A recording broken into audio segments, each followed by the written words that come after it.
Apapun yang terjadi di dalam hidupku, selalu ku berkata, Tuhan Yesus baik. Dalam segala hal yang terjadi, tetap ku berkata, Tuhan Yesus baik. Ku sembah Kau, ku sembah Kau, tak dapat ku membalas kasih-Mu. Ku sembah Kau, ku sembah Kau, Bapa. Ku rindu selalu menyenangkan-Mu.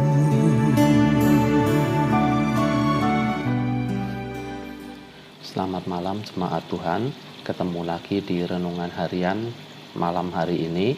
Malam ini renungan akan saya beri judul Kuantitas versus Kualitas. Firman Tuhan terambil dari Matius 4 ayat 4 yang bunyinya demikian. Tetapi Yesus menjawab, ada tertulis, manusia hidup bukan dari roti saja, tetapi dari setiap firman yang keluar dari mulut Allah. Kemudian firman ini mengasosiasikan manusia yang hidup dari roti saja adalah manusia yang mengandalkan dirinya sendiri, mengandalkan dari uangnya, mengandalkan dari jabatannya, dari koneksinya, dan semua hal yang sifatnya datang dari dunia, sifatnya hanya kuantitas. Orang-orang semacam ini biasanya mudah putus asa, susah sekali untuk bersyukur, tidak fokus dengan hal-hal baik yang sebenarnya masih terjadi dalam hidup mereka.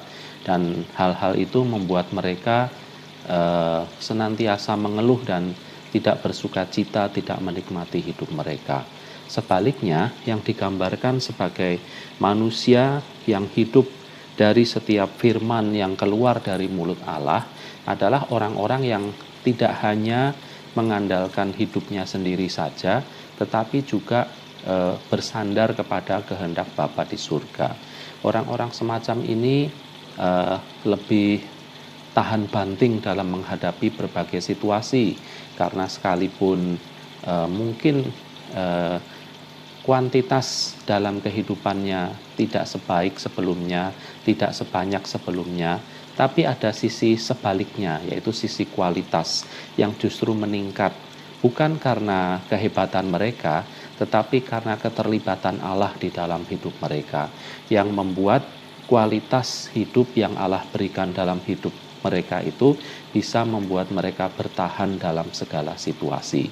Tuhan Yesus sendiri sudah memberi contoh-contoh sepanjang pelayanannya, bagaimana orang yang mengandalkan Tuhan, yang fokus kepada kualitas hidupnya, tidak hanya kuantitas saja, itu akan lebih baik hasilnya. Mari kita lihat contoh-contohnya, antara lain waktu Tuhan Yesus memberi makan 5.000 orang. Kuantitas makanan yang ada pada saat itu hanya 5 roti dan 2 ikan. Secara logika tidak mungkin makanan hanya segitu aja bisa memberi makan orang banyak. Tetapi karena Yesus berdoa kepada Tuhan dan mengandalkan kepada Bapanya di sorga, maka Tuhan membuat mukjizat, dan kualitas diberikan di dalam pelayanan Tuhan Yesus karena bisa membuat mukjizat-mukjizat yang memuliakan Bapanya yang di sorga, memberi makan 5.000 orang yang banyak itu. Kemudian ada seorang wanita yang mengalami pendarahan sudah berbelasan tahun. Secara kondisi dia kayaknya sudah susah berjalan, sehingga tidak mungkin untuk mendekati Yesus pada waktu itu. Tetapi dia tidak berputus asa. Secara kuantitas dia pasti dipenuhi dengan keputusasaan waktu itu. Dia tidak mungkin sembuh sesuai dengan harapannya, karena Yesus begitu susah untuk didekati. Tetapi dia tidak kehilangan harapan. Harapan itu memberikan kualitas yang dari Tuhan, sehingga imannya muncul di dalam hatinya. Hanya dengan menyentuh jumbai jubahnya saja, akhirnya dia disembuhkan oleh Tuhan.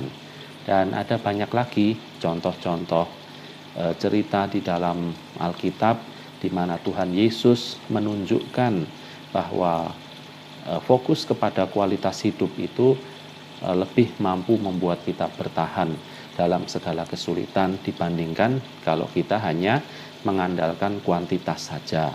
Jadi kalau hari-hari ini kita mengalami kehilangan pekerjaan, kita mengalami penurunan gaji, kita mengalami jualan kita menurun jauh, tidak seperti sebelumnya, kita jangan fokus dengan itu saja.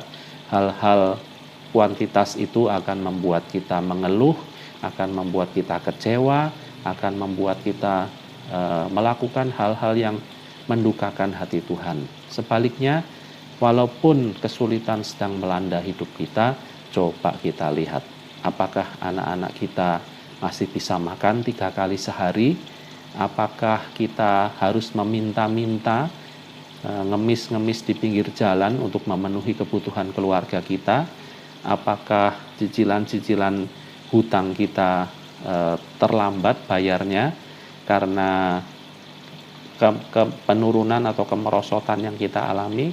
Kalau jawaban semuanya tidak, berarti Anda dan saya sedang menikmati kualitas hidup yang diberikan oleh Tuhan dalam hidup kita. Artinya pikiran kita fokus dengan kualitas yang Tuhan berikan, bukan hanya kuantitas yang semata-mata datang dari dunia. Jadi ingat, hari-hari ini kita penuh semangat, kita tetap lakukan yang terbaik, karena sekalipun kuantitas itu menurun, tetapi ada kualitas yang Tuhan berikan dalam hidup kita, sehingga kita sudah selayaknya untuk bersyukur senantiasa. Terima kasih untuk renungan malam hari ini, kiranya bermanfaat. Tuhan Yesus memberkati. Shalom.